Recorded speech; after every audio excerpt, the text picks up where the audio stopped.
Pero pagdating ng May 3, yon, nag-failed ako.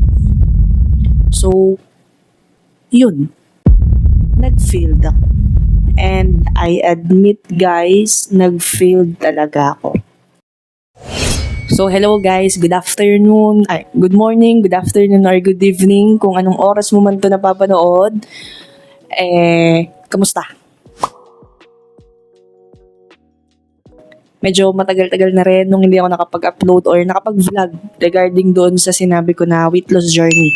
So kung bago ka pa lang sa aking YouTube channel or kung nanonood ka man, alam mo naman na meron akong in-upload. Kung gusto mong makita yon, meron akong in-upload dyan regarding sa pag-i-start ko ng weight loss journey ko. So ayun nga, a month ago, ang sabi ko is i-start ko ng aking weight loss journey. And after ng aming galing ako sa bakasyon with the company. Tapos yun, pagdating ko, sabi ko, i-start ko na yung journey ko sa pag-weight loss. I even documented it, di ba?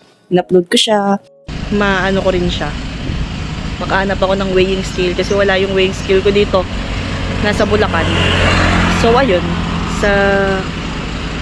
sana makahanap ako para ma-weigh ko yung sarili ko, tapos makita nyo yung magiging starting point natin sa journey ko na to. So yun lang, update ko lang, tapos start ako ng May 1, pero pagdating ng May 3, yon, nag-failed ako.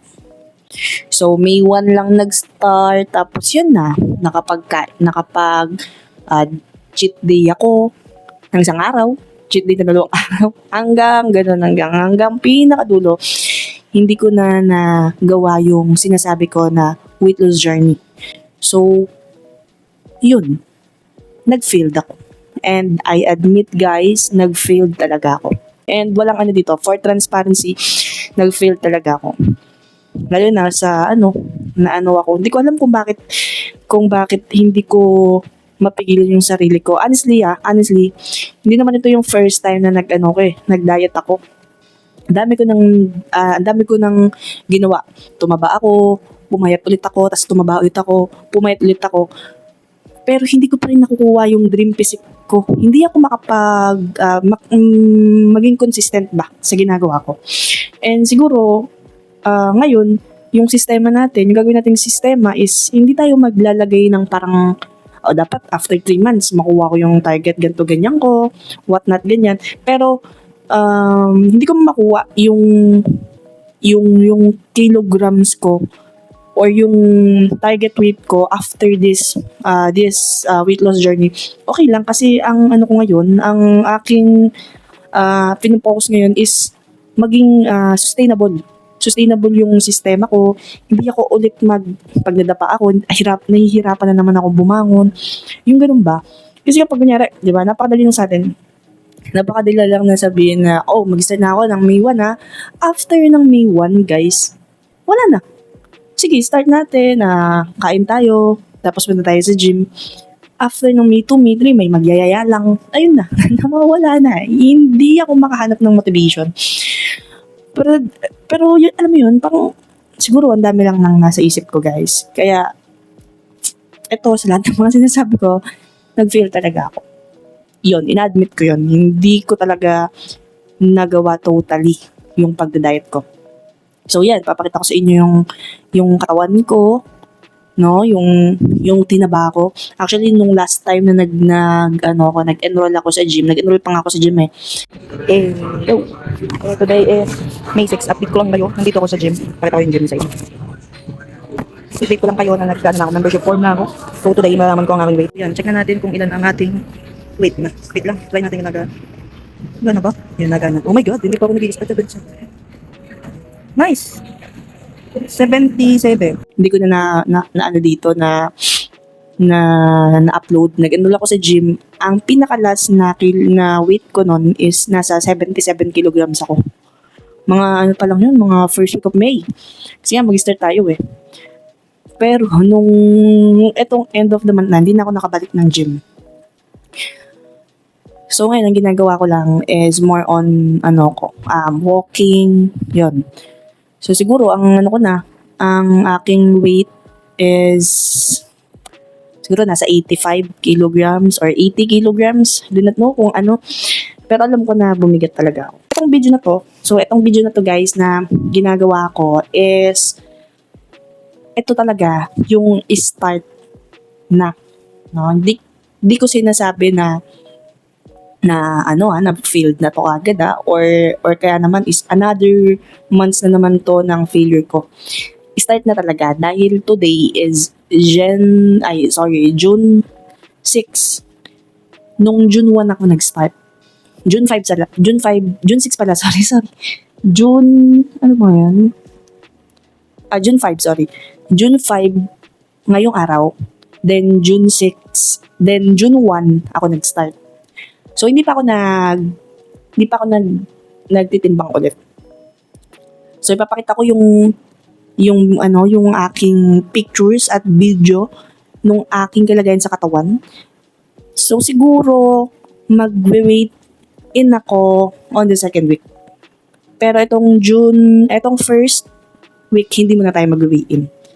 Kasi mas preferred ko na makita yung transformation ko sa katawan. Yung bang maramdaman ko na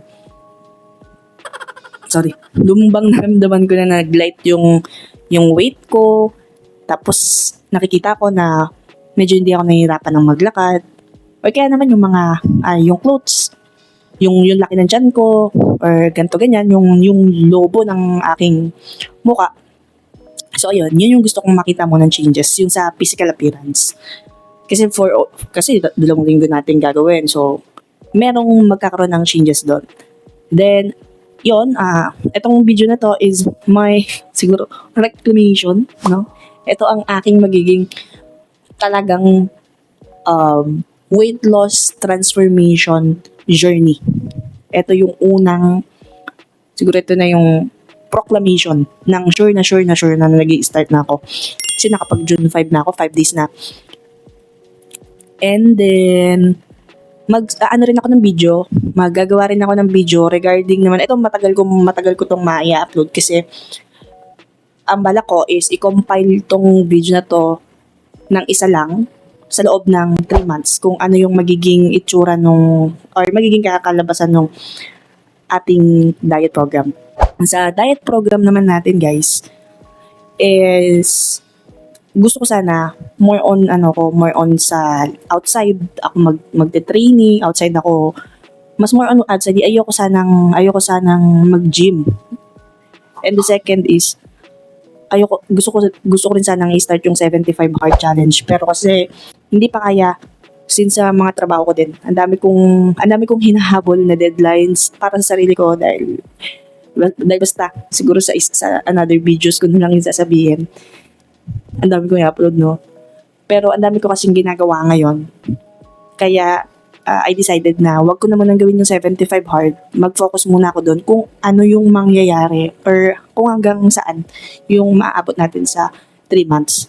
Wala tayong target weight. Basta, control tayo sa pagkain. And the same time, meron tayong movement everyday.